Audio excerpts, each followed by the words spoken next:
Magic Legends has had an interesting saga so far. The game was first revealed at the Game Awards last December and originally was called a MMO action RPG set in the Magic universe. We got a cinematic trailer showing off some characters and art, but not much else. And even with such little information, I would say that early on anticipation was pretty high, both from the MMO crowd, who are always looking for something new to play, and from fans of Magic the Gathering. Now, being both of those things, I was incredibly excited.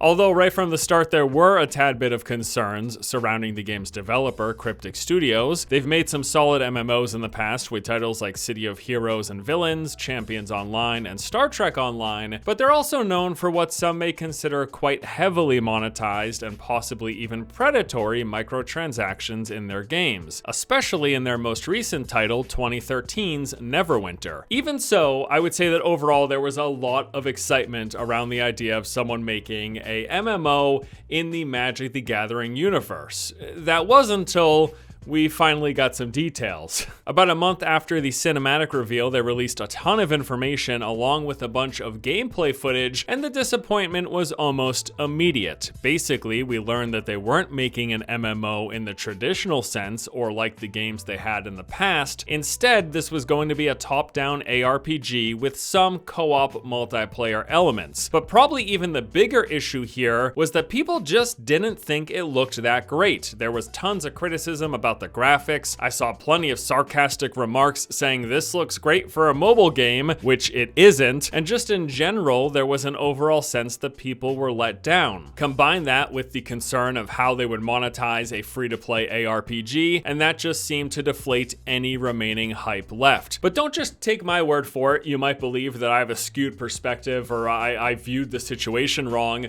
Let's just let the numbers speak for themselves. So that original launch trailer, which was entirely cinematic and came with an incredibly vague description of the game, managed to gather over 2 million views. The whole idea of this Magic MMORPG really drew people in. Since the details and gameplay have been revealed though, every subsequent video they've released saw a dramatic decrease in interest to the point that their most recent upload has just under 2,000 views. That's rather telling of the current overall interest in the game. At this point, they've actually gone ahead and removed any mention of MMO from their website or videos, and they're kind of just moving forward with this idea of calling this an ARPG, which I think is totally cool. Like, I love ARPGs, and I don't think the idea of a Magic-themed Diablo-type game is a bad one. I could see that being a lot of fun. So the question is, will it be? In the past few months, there has been plenty of new details that have come out, giving us a lot more info about the game's structure, mechanics, systems, and maybe most importantly, we now know how they plan to monetize this thing, and you might not be surprised, but you're probably going to be disappointed. So what I want to do in this video is I want to cover everything we know about Magic Legends, talk about all of the new information we got, diving pretty deeply into the game, showing off some of the gameplay, and especially touching on the monetization side of stuff. And then just in general, I'm gonna wrap up with kind of my thoughts about the game at the moment and the direction that it's headed in. Before we jump into all of that though, let's take a brief word from today's sponsor. Today's video is sponsored by Conqueror's Blade, the free-to-play tactical MMO set in a vast open medieval world where you must pick a warlord, build an army, and create an empire. The game features online siege battles, these epic 15 vs 15 skirmishes where you must defend your castle or send your army to bring down the enemy. You can create and customize a warlord, powerful commanders with 11 unique weapon classes. There's over 75 diverse units from melee, ranged, cavalry, and more, and you can join forces with players all around the world. Now currently they're celebrating season number 4, Blood of the Empire, by giving away 7 days of free premium time, which you can sign up for by using the link in the description below. Season 4, Blood of the Empire is the latest free update and includes a new era, 2 new maps, 4 new units, a PvP escort mode, and of course there's a battle pass where you can unlock season exclusive attire, rewards, weapons, and more. So again, if you're interested in checking out Conqueror's Blade, go ahead and use the link in the description below and claim your free 7 days of premium. Let's get back to the video. Okay, so let's just start off with like all of the basic information about the game. Like, what is Magic Legends. So as mentioned, this is a top-down action RPG set in the Magic the Gathering universe. We're going to be playing as a spell-wielding planeswalker. There's going to be 5 classes to choose from that will represent the 5 colors of Magic. As of now, we know 4 of them: the Geomancer, Mind Mage, Beastmaster, and the recently revealed Sanctifier. Each class is going to have a unique standard attack, a special attack, and a movement skill. And then in addition to those abilities, combat will be about casting spells and summoning creatures from your deck. So as you play the game, you'll be finding and collecting spells, and then you use those to craft a 12-card deck that you take with you into battle. You start any combat situation with 4 of these spells drawn or active, and then you can play them, and then when you play one, it's shuffled back into your deck and replaced with another random card. So basically, these cards are just spells and abilities in any other ARPG that will be bound to one of 4 buttons, and then when you hit a button, you cast the ability and it's replaced with another card that was drawn randomly from your deck, which is, I think, not really a great way to handle skill and combat management in an ARPG, but we'll touch on that later. Spells in the game will, of course, have a resource. They cost mana, and this will be regenerating with time, or it can be refilled by these orbs that you can pick up in combat. In the game, we'll be traveling to various Magic the Gathering locations, like the Island of Shiv, and each one of these planes basically equates to an open world zone where you're going to be fighting monsters, elites, bosses, doing quests, or joining public events where you can encounter other players. And it's also mentioned that none of this is procedural. These are all handcrafted maps. The game will have a story campaign as well as these things called ordeals, which are instance things that are kind of similar to Diablo bounties with various objectives to complete where you can earn rewards. They've got this feature called the Director AI that will scale up the game's difficulty based on how well that you play. There will be co-op with groups of up to 3. There's going to be some sort of PvP. They've mentioned this 1v1 dueling, and interestingly enough, this game is going to have no loot in it. You won't be collecting weapons and armor. Instead, you'll be collecting spells, shards, and these things called artifacts. Okay, so that's a basic overview of the game. Now what I want to do is jump into all of the info that we've gotten from these various blogs and developer updates over the past several months, and there's actually quite a lot here. We're going to be covering deck building, the different elements of combat, class progression, the artifact system, realms, the overworld, and finally we'll talk about the monetization. So there's a lot here, so just sit tight and I'll go through everything. Okay, so first we've got deck building. Decks, as we mentioned, are a collection of 12 spells that you bring with you into combat. You can combine spells from the different colors to create various strategies and deck builds, and then any class can build any deck using any color. It doesn't matter, mix and match as you please.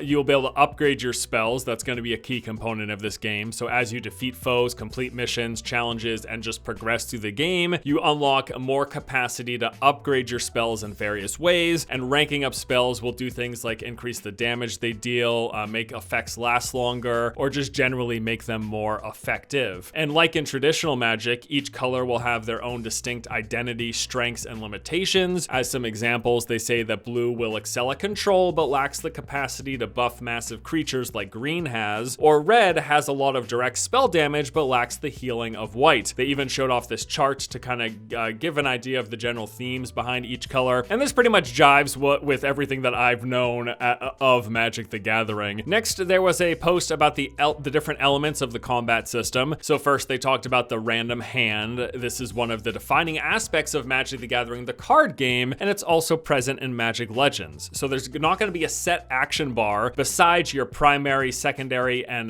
movement skill. Players have these hands of 4 spells that are randomly drawn, and whenever you cast a spell, it's replaced by another random spell from your deck. Now, of this system, they say here that the dynamic nature requires players to think on their feet as their available tools and surrounding situation create an ever-changing moment-to-moment experience. I really don't think that I like this system at all. I'm gonna touch on it as we wrap up the video, but the idea that there is randomness to the abilities bound to your hotbar as you're playing the game and trying to focus on the action sounds honestly like a really bad system to me. They talk about the mana system, how mana is your primary combat resource with every spell cost costing mana and varying in amount depending on the spell's power. The mana will refill over time up to a maximum of 12 mana that is divided evenly among the different mana colors present in your deck. So if you have a deck that's half green and half red cards, you're going to have 6 green and 6 red mana. There's also the spark power and mana surge system. Kind of like your mana bar fills up, a spark meter, it's going to fill up as you fight and can be used for 2 different powerful effects. There is mana surge, which dramatically increases your mana generation for a brief time, or the spark powers that are unique class-based ultimate abilities. The next article here covered class progression and traits. So you're going to start off by picking a class. This will determine your initial playstyle, combat abilities, and your starting deck of spells. However, this choice is not permanent, as eventually you'll get the option to swap between different classes. You're going to play the game, gain experience by completing missions, killing enemies, and doing quests, and in the process,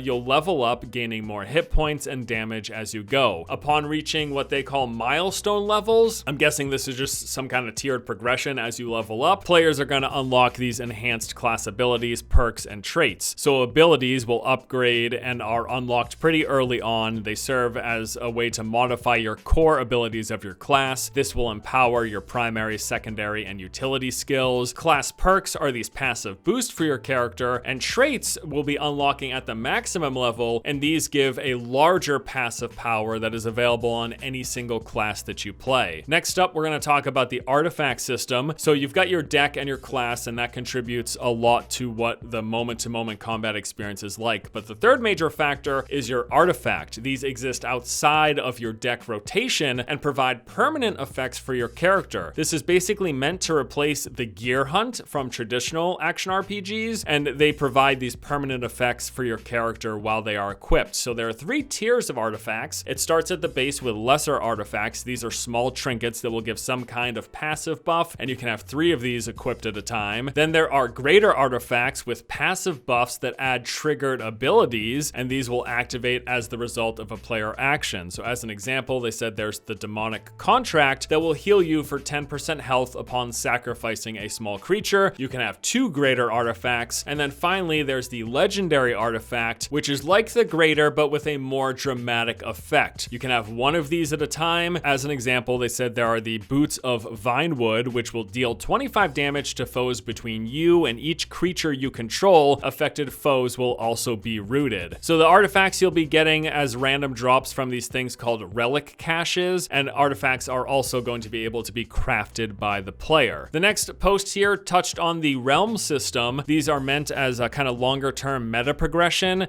It also acts as a crafting system. So the realms are going to be these homes for your planeswalker. It's basically like your own personal sanctuary that grows with you and reflects your overall power level. This will be able to undertake projects at various workstations that include things like the Arcane Library, Artificer's Workshop, Mana Vault, and the lands. Each one of these workstations serves as a unique function and can be improved and advanced, and they will do things for you. You run projects at them to get things like new spells, artifacts. You can unlock classes, as well as reward multipliers, things like that. And they also talk about how players are going to be able to convert resources here, like gold, into something called planar mana. The next article covered overworld, hubs, and instances. So they talked about how each region in a plane consists of this large map called an overworld. These will be massive, explorable landscapes teeming with life and filled with action, and players will encounter different sorts of overworld activities. These include skirmishes, these bite-sized emergent activities that generally last 1 to 4 minutes with objectives that scale based upon rank. There will be 3 variations: minor, major, and special skirmishes. There are control battles, so every overworld will have 3 tower-like structures. Players have to fight off waves of enemies to get control of the 3 towers, and in doing so, they will unlock the ability to travel through these rifts that are located throughout the region and take them to shattered reliquaries. These are small dungeons. If you overcome the challenge, you will be rewarded with a relic cache, which will give you a new artifact. Mana Wisp are in this game. These are randomly spawning in the overworld. They wreak havoc by enhancing the abilities of creatures nearby. Destroying one of these wisps will reward you with a cascade of loot. The game will have hubs as well, these safe spaces that players can go in to do a number of activities. They're going to be social focused hubs where you can meet other planeswalkers, story NPCs, and merchants. And then there are also hubs within each Overworld, and these are basically like outpost or towns, and they will let you do things like change out your loadout, build a dex, or even swap your class. The game will have instance content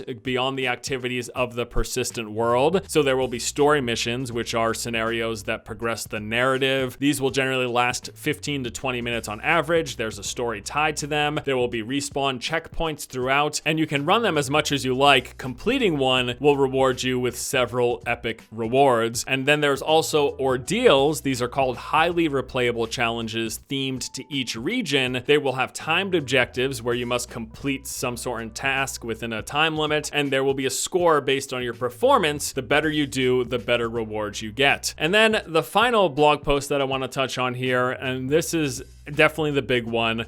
This covers monetization. So as we know, Magic Legends is going to be a free-to-play game. They say here that they will not be selling content updates or missions. Their goal is for the entire game to be playable for free without having to spend a dime. Already concerns are raised because of course a game company has to make money. So how are they looking to make money? Well, basically they're doing every possible thing to squeeze money out of the player. So they say here they're going to offer a variety of items for purchase that give players alternative options when building decks or loadouts, but not give them a numerical power advantage. Okay, good. So what are they going to do? Well, first, there's going to be an in-game currency exchange. It's going to work similar to how it works in their titles like Neverwinter and Star Trek Online. Basically, you're going to be able to buy the in-game currency from other players with actual cash, and the economy is going to be entirely dependent on kind of the value that the player base sets, like how much gold is worth based on how much people are willing to spend. They're also, of course, because this is Magic the Gathering, they will be selling booster packs. This is going to be a way to collect spells and shards to upgrade your spells. Booster packs are also going to include unique artifacts, unique spells, and even unique classes. They say that these unique classes and items are not more powerful than the free classes and items, but are different in a horizontal manner. So they're going to have different sets of play options, but no power advantage, which I really don't see how that's going to work. If you have different unique classes that you can only buy, some sort of meta is going to form, and there will naturally be some classes that are better than others. It happens in every RPG loot game with different classes and different specialties and unique abilities. Some will be considered and tuned better than others. It happens all the time. I'm not convinced that this will be the first game to get balanced completely perfect across every single class in the game and not have the perception that the paid classes are better than the not paid classes. But anyways, that's not all. They're also going to be selling, they say, themed Planeswalker classes completely separately from the booster packs. So not only can you get unique classes from booster packs, which are their loot boxes, let's just say it, that's what they are. You can also just buy specific Planeswalker classes. Again, they say that these classes will have more options to choose from, but will not be more powerful than the free classes, just different. I'll believe it when I see it. That's not all. There will also be a battle pass for added progression and rewards. Like many battle pass systems, there will be a free and a paid track of it. They're also going to run these events with free content and rewards. However, players, if they want, instead of unlocking them by playing them, can just pay real money to get the rewards immediately. And then finally, they're going to sell convenience items like loadout slots, deck slots, and experience boosts. And they say here it's not required, but they do allow for faster progression in the game, which, just as a reminder, this game will have some kind of PvP in it. So you're going to be able to buy power, basically. You're going to be able to accelerate how strong your character gets among faster than people playing normally. And you can imagine how that could be perceived as a problem. So let me wrap up my final thoughts. I don't want this video to be completely overwhelmingly negative, because I do think there are some pretty cool things here. And honestly, the most recent gameplay, first of all, that just came out for the Sanctifier, I think it looks pretty good. Like, I don't think actual gameplay experience looks bad. Now, admittedly, I haven't touched it yet. I haven't played the game, but from what I'm seeing, I think the graphics look better. I think the gameplay flow and everything looks a lot better than kind of my early impressions that I got when I first saw gameplay 6 or 7 months ago, however long it's been here. And beyond that, like everything we just talked about, I went into a lot of depth about the various systems, everything from all the posts over these past several months here. And I think there's some pretty cool ideas for an ARPG game. If we stripped all of the monetization, if we just removed that from our brain and just looked at the game from the perspective of, you know, what kind of ARPG is it? What are the different systems? There are some neat things. I don't love all of the decisions that they've made, but there are some pretty cool things. And to top it all off, I grew up with Magic. Like, it was a huge part of my life for many, many years. Nowadays, not so much because I like my money too much. I don't want to blow it all on these paper cards, but I love the world and the setting, and I still love the idea of someone making a great Magic-based ARPG or MMO or whatever. I still think that's a good idea. But there are some massive concerns. So starting with the less important thing, I would say no loot.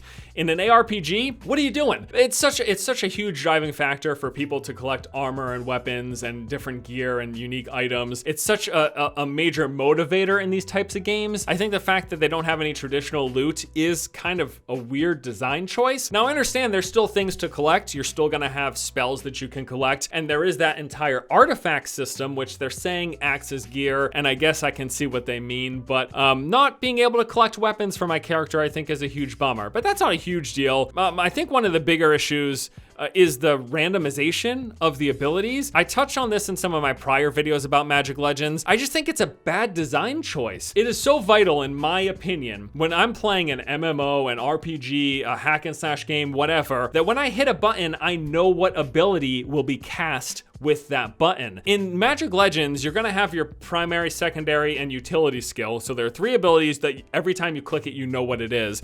But besides that, every time I hit a button, it's gonna get replaced with another random skill. Now, of course, I have eyeballs, so I can look at the bottom corner of the screen and see what skill that is. But there's a couple of strange factors. Like, a lot of times when you play these games, you wanna focus on the action. You wanna be staring at your character and the immediate surroundings. You don't wanna be looking at the UI elements for too very long in the corners of the screen. That's a huge distraction. It pulls you out of the moment-to-moment action. You're gonna have to memorize each of your skills and recognize what that icon means. Now, I'm not saying we're all idiots here and we can't learn what the skills are and what they do. The fact that I cannot reliably hit the number 1 key and know what skill is going to be cast, and I'm going to have to constantly look to see what the new skill that got rotated in after I cast Wrath of God, is it my healing skill or is it a creature summon? I can't focus on the action and then also see what my ability is.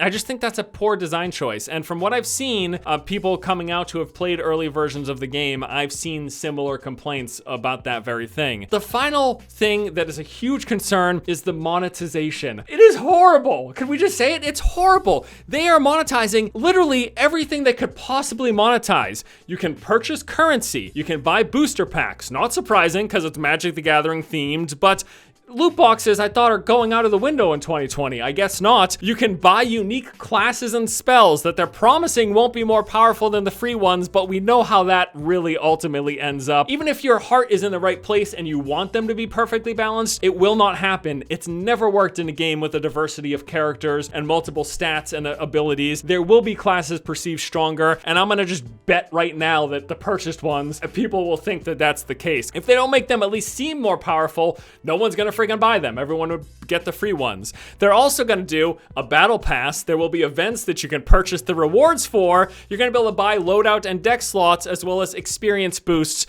I literally can't think of anything else beyond charging a subscription fee.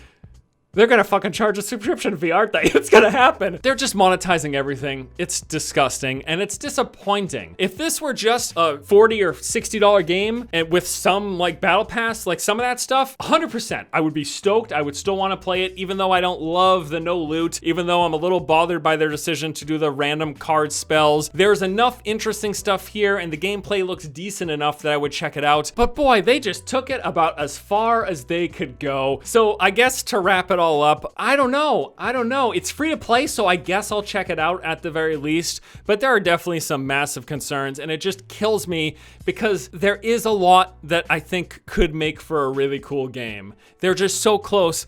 Why do they have to go full-blown monetize as hard as humanly possible? Why do they have to do it? I don't freaking know.